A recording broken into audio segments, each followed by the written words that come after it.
बिस्मिल्लाहिर्रहमानिर्रहीम नहमदुहु व नुसल्ली अला रसूलिल करीम।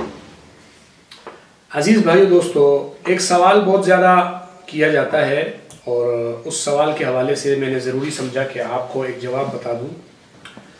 हमारे माशरे के अंदर एक बात बहुत आम है कि बाज़ ऐसे लोग जो रस्म व रिवाज के कायल हैं, वो जनाब कोई भी चीज़ को जब सदका की नियत करते हैं तो एक नज़र और एक न्याज के नाम देकर फिर उसको कोई जनाब वो 11वीं का नाम देता है कि गौस पाक की 11वीं, और कोई जनाब फलां का बकरा और फलां की गाय का नाम, और इस तरीके से जानवरों पर एक नाम रख देते हैं।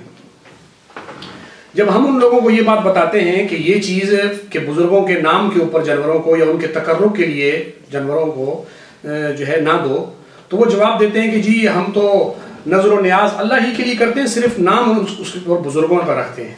एक दूसरा वो ये कहते हैं कि कुरान मजीद की जो आयत है वमा उहिल्ला बिही लिगैरिल्लाह, वो कहते हैं कि यहाँ गैरुल्लाह से मुराद अल्लाह के दुश्मन हैं, अल्लाह के मुखालिफ हैं, यानी अल्लाह के किसी दुश्मन के नाम पर ज़िबा ना करो। न्याज हुसैन कर रहे हैं तो हुसैन अल्लाह के दुश्मन तो नहीं है, नजर हुसैन कर रहे हैं तो वो कोई अल्लाह के दुश्मन तो नहीं है, लिहाजा ये जायज़ अमल है। वमा उहिल्ला बिही लिगैरिल्लाह, अल्लाह के दुश्मन के नाम पर ज़िबा ना करो, ये जवाब देते हैं। तो मैं ज़रूरी समझा कि उन हज़रात को जवाब देने के लिए मैं कोई अपने किसी बात का हवाला पेश करूं तो उमूमन इस बात को यूं रद्द कर दिया जाता है और कहा जाता है कि जी ये फलां मसलक के लोगों की बात है, जी ये फलां मौलवी की बात है, और हम तो जी फलां मसलक से ताल्लुक़ रखते हैं, हम नहीं मानते।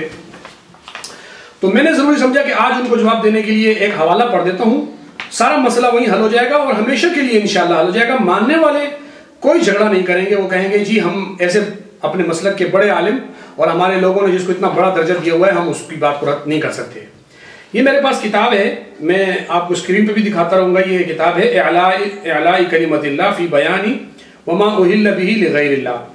ये बरेली मसलक के अंदर ये शख्स जिनकी किताब है किस दर्जे के हामिल है मैं उनका पढ़ लेता हूँ। इमामुल मुस्लिमीन रईसुल मुजद्दिदीन मामूर मिनर रसूल आला हज़रत पीर सैयद महर अली शाह गिलानी रहमतुल्लाह अलैह ऑफ गोलड़ा शरीफ।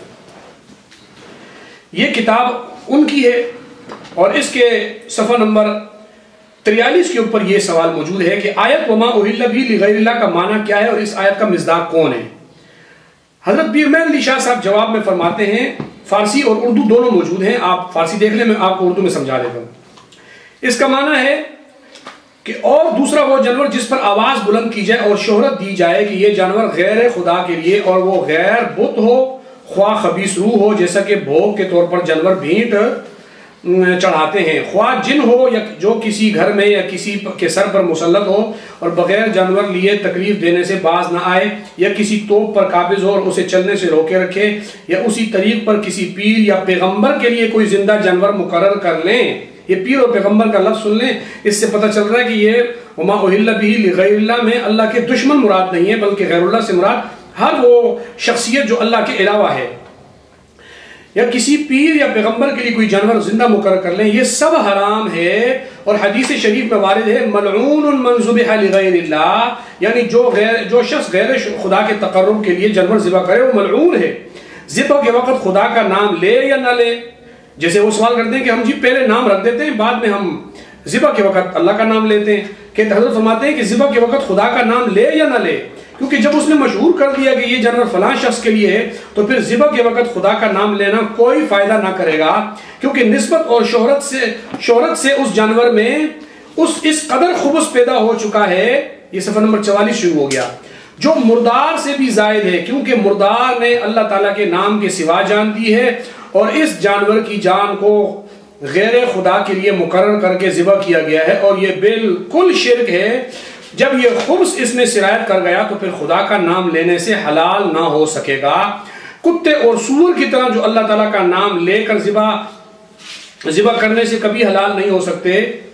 इस मसले की ये हकीकत है, जान को जान पैदा करने वाले के सिवा किसी के नाम पर निसार करना दुरुस्त नहीं है। खाने पीने की चीज़ों को भी तकर्रुब लिगैरिल्लाह के लिए देना शिर्क और हराम है, मगर इन अशिया का सवाब जो इस बंदे की तरफ से राजे होता है गैर के लिए बख्शना जायज़ है, क्योंकि इंसान अपने अमाल का दूसरे को सवाब बख्श सकता है। यानी हजरत के फरमाने का मतलब, आप इबारत पूरी खुद पढ़ लें। हजरत ने यहाँ जो बातें बताई, एक तो ये कि हजरत ने फरमाया जो अल्लाह के जो गैरुल्लाह के नाम पे ज़िबा किया जाता है, और हजरत ने वहाँ लिखा कि वो पीर या पैगंबर के लिए हो। पता चला कि हजरत के नज़दीक गैरुल्लाह दुश्मन मुराद नहीं बल्कि अल्लाह के अलावा मुराद है। हजरत ने इसलिए वहाँ पीर और पैगंबर का जिक्र किया क्योंकि अल्लाह के मुखालिफ नहीं होते। दूसरी बात, हजरत ने फरमाया कि ये गैरुल्लाह में आता है और इनके नाम पे ज़िबा करना जानवर को हराम करार दिया, और कहा कि इतना हराम है कि मुर्दार जानवर भी इतना हराम नहीं, क्योंकि वो अपनी मौत मरा है, उस पर गैरुल्लाह का नाम नहीं दिया गया, यहाँ पे गैरुल्लाह का नाम दिया गया है। और हजरत ने फरमाया कि जब गैरुल्लाह के नाम के लिए आपने तकर्रुब के लिए नाम दे दिया और शोहरत हो गई, शोहरत दे दी, अब वो आप उसके ऊपर अल्लाह का नाम ले भी लें ज़िबा के वक्त, तब भी वो हलाल नहीं होगा। हजरत ने उसको हराम कहा और मुर्दार से ज्यादा हराम कहा, और यहां तक कहा कि ये शिर्क है।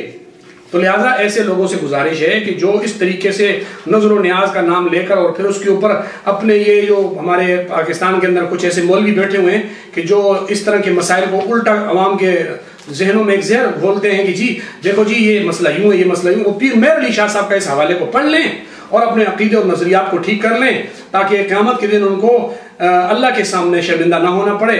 अल्लाह रब्बुल इज़्ज़त मुझे आपको अमल की तौफीक अता फरमाए। सवाल कर लें।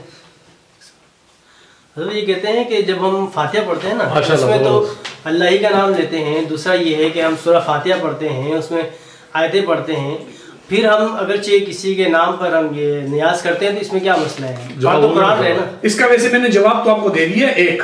दूसरा जवाब यह है कि फतावा कादरिया ऊपर रखी हुई है, फतावा कादरिया के अंदर ये हवाला मौजूद है। वो फतावा कादरिया जिसको बरेलवी पेश करते हैं कि कादियानियों के खिलाफ सबसे पहला कुफर का फतवे का जो मजमुआ है, फतावा कादरिया के नाम से छपा हुआ है, उसमें हवाला है कि अगर सामने खाना रखा हुआ हो और उसके ऊपर फातिहा पढ़ी जाए और कुरान पढ़ा जाए और सब कुछ पढ़ा जाए, तब भी वो बिदअत सय्या है। ये हवाला उसमें मौजूद है। लिहाजा किसी को ये एतराज़ नहीं होना चाहिए कि जी खाना सामने रखा है और बिस्मिल्लाह ही तो पढ़ा है, अल्हम्दुलिल्लाह ही तो पढ़ा है, जी हमने तो सिर्फ जो है कुरान ही तो पढ़ा है।